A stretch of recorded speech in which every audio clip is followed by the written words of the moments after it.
isso, tá? E eu intitulei aqui como sendo a Nova Jerusalém. Olha palavrinhas-chave para vocês entenderem. 12 portas, 12 fundamentos, 12 tribos, 12 apóstolos, tá? Então, essas são palavras-chave. Pedrão, vou botar o texto, tu lê para nós? Vamos lá. Pode ser? Lembrando aqui, antes de a gente ler, aquilo que a gente já comentou na live. O muro que separava, agora tem tudo junto. Um muro que Jesus derrubou com o seu sacrifício e uniu os dois povos, judeus e gentios, agora você vai ver esses dois povos, judeus e gentios, no mesmo muro. O muro de separação agora é um muro de união, que conta a história dos filhos de Deus. Está nessa cidade aí que a gente vai ler, olha aí, ó. Ele me levou no espírito a um grande alto monte e mostrou-me a cidade santa, Jerusalém, que descia do céu, da parte de Deus. Ela resplandecia como a glória de Deus, e o seu brilho era como o de uma joia muito preciosa, como jaspe, clara como cristal. Tinha uma grande e alta muralha com 12 portas e 12 anjos junto às portas. Nas portas estavam escritos os nomes das 12 tribos de Israel. Havia 3 portas ao oriente, 3 ao norte, 3 ao sul, 3 ao ocidente. A muralha da cidade tinha 12 fundamentos, e neles estavam os nomes dos 12 apóstolos do Cordeiro. O anjo que falava comigo tinha como medida uma vara feita de ouro para medir a cidade. Suas portas e seus muros, a cidade era quadrangular, de comprimento e larguras iguais.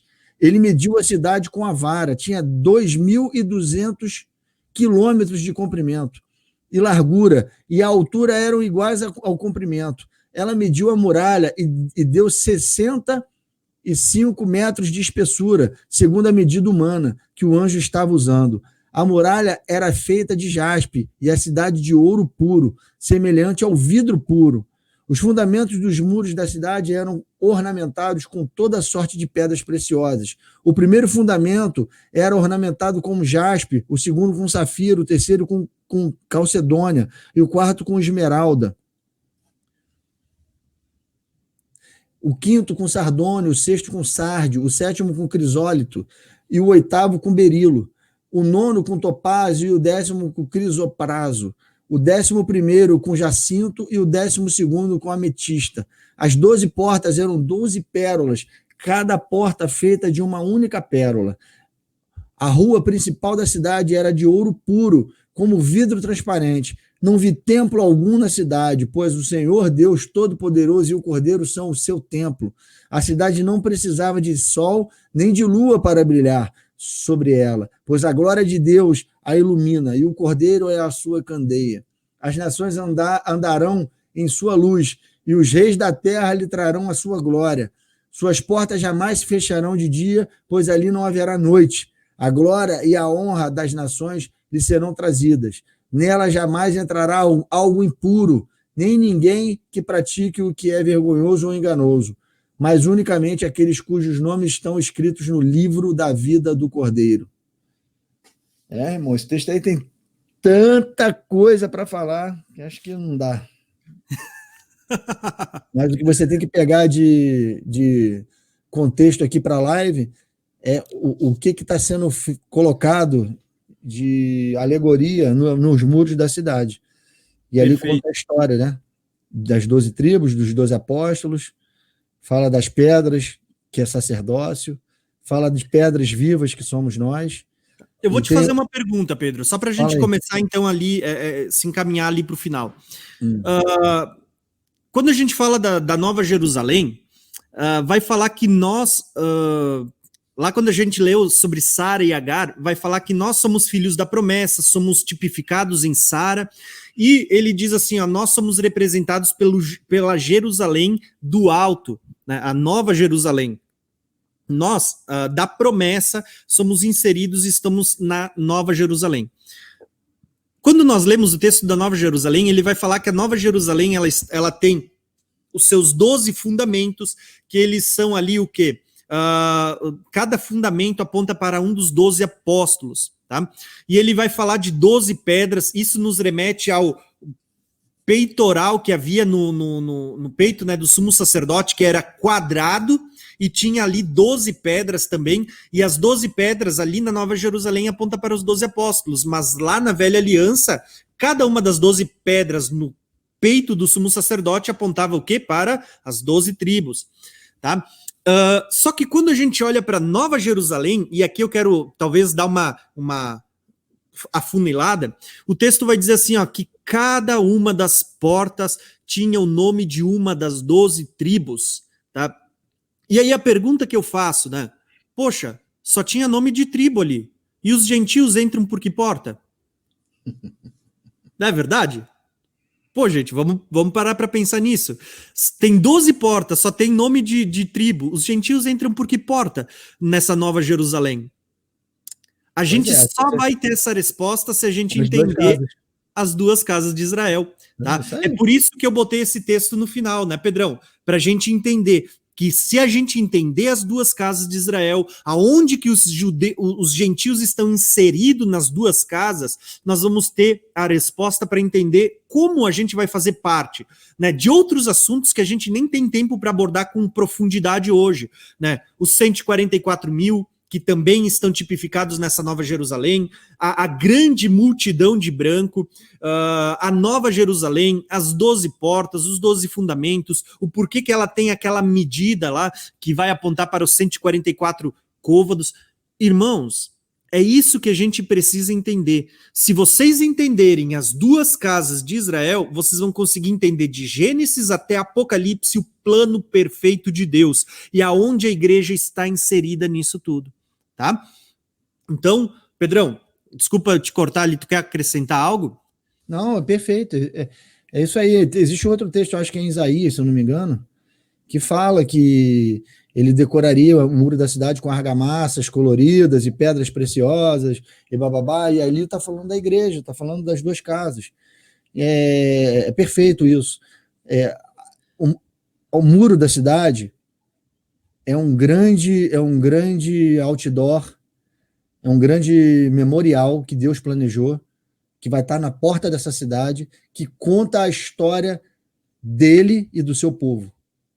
É esse memorial que é a grande muralha da cidade.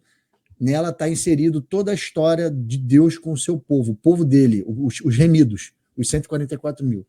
O povo de Deus, a igreja, Cristo e a igreja, está todo contado de maneira testemunhal para toda a eternidade, ali, Deus e seus filhos, nessa muralha. E é lindo, ali está todo plano, está tudo contado em figuras, mas está tudo contado nessa muralha, até as medidas da cidade, que não é medida de homem, é medida de anjo, está contado nessa cidade. Para você ver que é completamente, você tem que ser completamente espiritual para fazer parte desse, não é medida de homem, é medida espiritual, é medida de anjo. Entende? Você vai ser um anjo. É verdade. Então, irmãos, olha só. Por que a gente trouxe tudo isso hoje para vocês, tá? Eu vou jogar aqui na tela de novo só para os irmãos acompanharem. A gente já está chegando quase no finalzinho dessa live, tá? Eu vou botar aqui um mapa completo para vocês entenderem um pouco melhor esse assunto, tá? Se vocês prestarem atenção, a gente começou hoje falando desde Adão, a bênção que Deus deu de frutificar e multiplicar, encher a terra, né, se tornar pai de muitas nações. Essa bênção começou em Adão, foi passada a Noé, a Abraão, Deus amplia ela, falando que ele seria pai de nações, que nele seriam benditas todas as nações da terra, seria como as estrelas do céu e a areia do mar. Nós vamos perceber que essa bênção é passada a Isaac, é passada a Jacó, tá? De Jacó é passada a Efraim, a José e a Efraim, né? Os dois são chamados aqui, um é chamado de Deus multiplica, o ramo frutífero, o outro de frutífero, né? E Deus vai prometer que faria eles de multidões de nações, de povos, que eles multiplicariam como peixe sobre a terra. Essa foi a primeira parte do estudo, onde a gente tentou mostrar para vocês um pouquinho da bênção profética dada por Deus. Daí em diante, a gente mostrou que o próprio Deus ele vai fazer um plano para dividir as duas casas, né? Até Saul, Davi e Salomão, as 12 tribos estavam unidas debaixo de um reino. Mas a partir de Salomão, Deus arquitetou um plano perfeito para dividir em duas casas, casa de Judá, casa de Israel, casa de Judá, casa de Efraim, duas tribos do sul, 10 tribos do norte, tá? E aí a gente vai ver que em Oséias, parte 3, né? Em Oséias, o que Deus fez? Deus fez com que a linhagem da casa de Judá, ele se compadeceu e manteve ela por causa da linhagem messiânica. Porque Deus havia dito que nunca se apartaria dali o cetro, né? Que Deus traria um descendente de Davi que reinaria. Falava da profecia messiânica, o Cristo, né? Então continuou o povo judeu. Porém, para a casa de Israel, Deus vai, por meio de Oséias, dizer que ele faria cessar a casa de Israel quando ele semeasse entre as nações. Lembra ali dos nomes dos filhos? Jezreel, Deus semeia, Deus espalha. Deus estava semeando Israel entre as nações, tá? Estava dizendo, ó, vocês não são mais amados, não terei mais misericórdia, serão desfavorecidos, não serão mais meu povo. Mas antes de terminar, Deus diz, ó, vocês vão ser semeados e vão se tornar um povo gentil, tá? Não vão mais existir como um reino, né? Vão ser um povo gentil. Só que antes de terminar, o próprio Deus diz a Oséias, mas vai chegar o tempo em que eu vou unir de novo a casa de Israel, a casa de Judá, e sobre eles terão um só cabeça, tá? E aí a gente começou a ver promessas de restauração, como a feita por Oséias, onde Deus manda Oséias pegar... Ezequiel, né, onde Deus manda Ezequiel pegar duas varas e unir as duas varas em uma só. Nós vamos ver ela aqui, a união dessas duas varas em Cristo. Nós vamos ver que Deus manda escrever nessas duas varas a casa de Israel e a casa de José, que é Efraim. E Deus está dizendo, eles vão ser unidos e eles vão se tornar um só povo. E aonde eles não eram meu povo, eles se tornarão meu povo. Eu terei misericórdia. Eles vão ser chamados de filhos de Deus. Isso se cumpre em Cristo. Então, todo o texto que a gente leu, Efésios, Gálatas, Hebreus, Evangelho, todos eles foi para mostrar o mistério de Cristo revelado nas duas casas de Israel, onde Deus fez de ambos os povos um, dos dois um novo homem, um mesmo corpo, que é a igreja. Onde Deus pega aquele povo do Velho Testamento que era para ser a geração santa, o povo exclusivo, a nação santa de Deus, e Deus vai dizer que o cumprimento pleno desse projeto de Deus se dá onde? Na igreja. A igreja agora é chamada para ser a geração eleita, o sacerdócio real, a nação santa, o povo exclusivo de Deus, tá? E isso, a gente vai ver a plenitude disso, a gente não quis divagar muito porque a live já está longa, mas nós vamos ver o cumprimento disso tudo a partir da vinda de Cristo, nos 144 mil, as 12 tribos, a multidão de branco, a nova Jerusalém, tudo isso vai ter ali nas informações tipificadas as duas casas de Israel, na qual os gentios também estão inseridos, tá bom? Então, eu acho que eu posso dizer que esse é um breve resumo do que a gente viu no decorrer dessa live. Tá bom, irmãos? Então, assim, ó, de coração, eu quero me dirigir agora para o final, né? Dizendo o seguinte, irmãos. Deus, ele nos encaixou no seu plano perfeito. Tá? Eu e você somos descendentes de Abraão, participantes da promessa, não porque somos judeus pela carne, mas porque somos pela fé. A Bíblia vai chamar, Paulo vai chamar, né, de o Israel de Deus, não aquele que nasceu segundo a carne, mas o Israel de Deus, aqueles que creram pela fé em Jesus. Nós somos o Israel de Deus. Isso não é teologia da substituição, isso é a palavra de Deus nos mostrando desde Adão até o Apocalipse, desde Gênesis a Apocalipse, o fluxo da promessa de Deus, do plano perfeito, do propósito de Deus, quando ele diz que em Abraão, em Jacó, em José, em Efraim, seriam benditas todas as nações da terra, tá? Então, essas são as palavras que eu queria deixar para vocês. Espero que vocês tenham apreciado esse estudo, tá? Sei que ficou um pouco longo, a gente vai fracionar ele para vocês poderem pegar por partes depois, conforme vocês quiserem, tá? Mas quero passar a palavra para o Pedrão ali, para ele fazer uma síntese final ali. É isso aí, irmãos.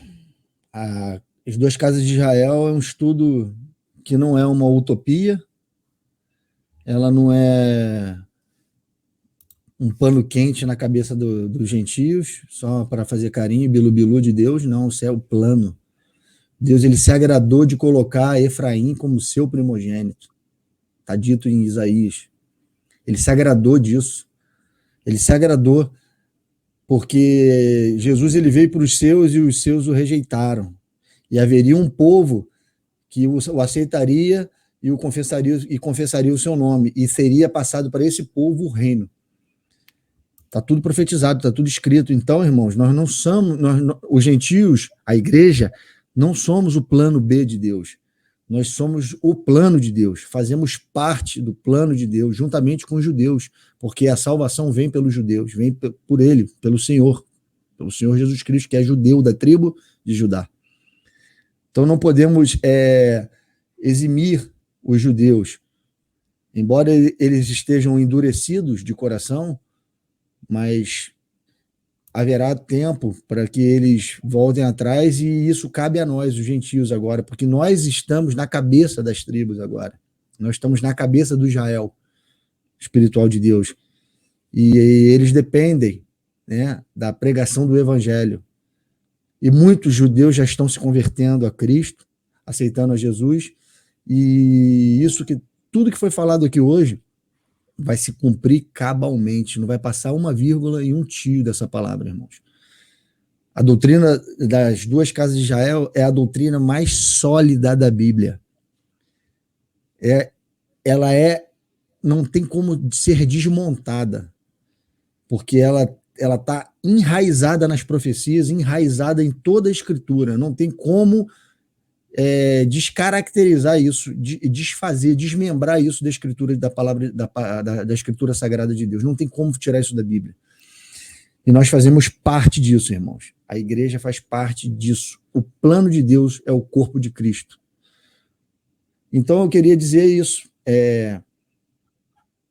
Tudo está pautado na fé e na obediência. Temos que ter fé para, através da nossa fé, nós mostrarmos a nossa obra. E a nossa obra, ela é imputada como justiça para Deus através da obediência. Então, temos que ter fé e ser obedientes para fazer as obras semelhantes às obras que Abraão fez. E por isso, nos colocamos como descendentes dele, como semente de Abraão, que está em Cristo. Fazemos para esse plano e coisas maravilhosas virão. E toda essa palavra vai se cumprir, e nós abençoaremos no milênio todas as nações da terra. E as nações da terra trarão as suas riquezas para o reino e serão gratas por tudo isso, porque esse ensinamento das Duas Casas de Israel, eles vão se perdurar durante o milênio, porque a lei sairá de Sião, irmãos. E nós temos que estar capacitados para ensinar as nações. Queria deixar esse breve comentário final, agradecer a todos os irmãos que estão aqui, não são poucos, são 260 e poucos, já teve até mais nos assistindo. Quero agradecer ao Thiago pelo capricho aí em fazer os slides, fazer a linha do tempo, e em disponibilizar isso para todos os irmãos. Eu vou colocar isso no meu canal também, ele vai me passar os PDFs todinho, eu vou disponibilizar no canal ID também para os irmãos. Agradecer a Deus por nos edificar com a sua palavra nessa tarde. Passamos uma tarde, no meu ponto de vista, da maneira como eu gosto de passar, falando da palavra de Deus, passa rápido. E trazer essas revelações para os irmãos, porque isso é divisor de águas, é mudança de mente. Isso nos ajuda a nos santificarmos, a nos mantermos perseverantes até aquele dia, porque não há coisa melhor, não há melhor remédio antidepressivo do que saber que nós fazemos parte do plano de Deus. Nós somos parte prioritária do plano de Deus. Nós somos nação santa, povo de exclusividade de Deus. Isso tem que encher o coração de cada um e nos tornar confiantes até aquele dia. Sem mais delongas, era isso que eu queria falar, e também desejar a paz do Senhor a todos que aqui estão e até esse momento conosco aqui. E a tu também, Tiagão, te amo, meu irmão. Amém, irmãos. Então, Só para finalizar, então, irmãos, muito obrigado por cada um de vocês que está presente conosco até agora. Obrigado por cada um dos irmãos que contribuíram na live também, tá? Os irmãos que já estão no meu canal já conhecem, já sabem alguns projetos que a gente tem. Como eu disse lá no meio do vídeo, essa semana a gente acabou de ofertar na obra missionária. O que foi ofertado hoje, o que vai ser agora no decorrer desses dias até o início de fevereiro, vai ser juntado agora para fazer um novo montante para contribuir com missões a partir de fevereiro. Então, desde já, muito obrigado, tá bom, irmãos? Deus abençoe a cada um de vocês. E assim, ó, no mais decorrer, se não hoje, quando for amanhã por aí, a gente já vai estar disponibilizando o PDF, tudo certinho para vocês, o link na descrição ou desse vídeo ou dos próximos vídeos que a gente vai fracionar ele para ficar separado por assunto para vocês também, tá? Vai estar no link da descrição para vocês poderem baixar. Podem compartilhar com os irmãos, pode divulgar, tá? Porque é justamente para isso, é para edificação, tá bom? Então, desde já, um abração e muito obrigado, tá bom? Então, é isso aí, gente. Até o próximo estudo, irmãos.